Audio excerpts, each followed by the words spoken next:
বীরভূমের করিদ্ধা যদুরায় Memorial and public ইনস্টিটিউশনে দ্বাদশ শ্রেণীর ছাত্রী সৌমি দাস ও তার পরিবারের তরফে একটি সুন্দর উদ্যোগ নেওয়া হয়। ছাত্রীর জন্মদিন পালন উপলক্ষে স্কুলে তিথি ভোজনের আয়োজন করা হয়।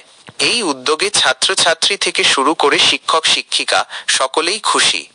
তিথি ভোজন প্রকল্প স্কুলের মিড ডে মিলের সঙ্গে যুক্ত। তিথি ভোজন হলো এমন একটি প্রকল্প যেখানে কোনো ছাত্রছাত্রী বা শিক্ষক শিক্ষিকা তাদের শুভ অনুষ্ঠান, যেমন জন্মদিন, বিবাহ বার্ষিকী বা বাড়িতে হওয়া কোনো শুভ কাজ উপলক্ষে সেই আনন্দ স্কুলের মিড ডে মিল খাওয়া ছাত্রছাত্রীদের সঙ্গে ভাগ করে নেন। এর মূল উদ্দেশ্য হল বাড়ির শুভ অনুষ্ঠান বাড়িতে পালনের পাশাপাশি তা স্কুলের সকলের সঙ্গে ভাগ করে নিলে আনন্দ দ্বিগুণ হবে।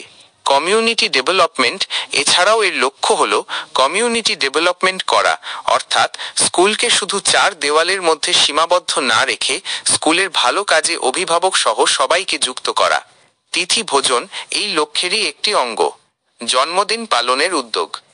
দ্বাদশ শ্রেণীর ছাত্রী সৌমি দাস, যে এবার 4th সেমিস্টার দেবে, তার জন্মদিন ছিল 29শে অক্টোবর।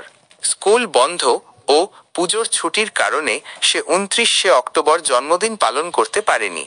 তাই শিশু দিবস উপলক্ষে সৌমি এবং তার পরিবার স্কুলে এসে প্রস্তাব দেন যে তারা মেয়ের জন্মদিনটি স্কুলের ভাই বোনদের, ছাত্রছাত্রীদের সঙ্গে পালন করতে চান।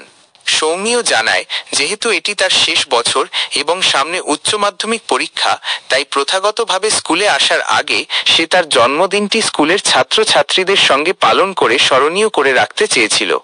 অনুষ্ঠানের চিত্র। মিড ডে মিল যেখানে খাওয়ানো হয় সেই জায়গাটি বেলুন দিয়ে সাজিয়ে জন্মদিনের মতো একটি পরিবেশ তৈরি করা হয়। সৌমি নিজের উদ্যোগে মাংস ও মিষ্টির ব্যবস্থা করেছিল। মিড ডে মিল খাওয়া 5ম থেকে 8ম শ্রেণীর প্রায় 270 জন ছেলে মেয়ে সৌমির দেওয়া মাংস ও মিষ্টি আনন্দের সঙ্গে খেয়ে বিশেষ তৃপ্তি ও আনন্দ উপভোগ করে। এদিন সৌমির মা, বাবা এবং ভাইও উপস্থিত ছিলেন। এই ধরনের মানবিক ও আনন্দময় উদ্যোগের প্রশংসা করেছেন সকলে। উল্লেখ্য, এই যদুরায় স্কুলে মোট ছাত্রছাত্রীর সংখ্যা হল 1140 জন। এর মধ্যে 5ম থেকে 8ম শ্রেণীতে প্রায় 600 জন ছেলে মেয়ে পড়ে। বীরভূমের সিউড়ি থেকে মোহাম্মদ সফিউল আলম ও বিশ্বজিৎ ঘোষের রিপোর্ট, লোকাল নিউজ।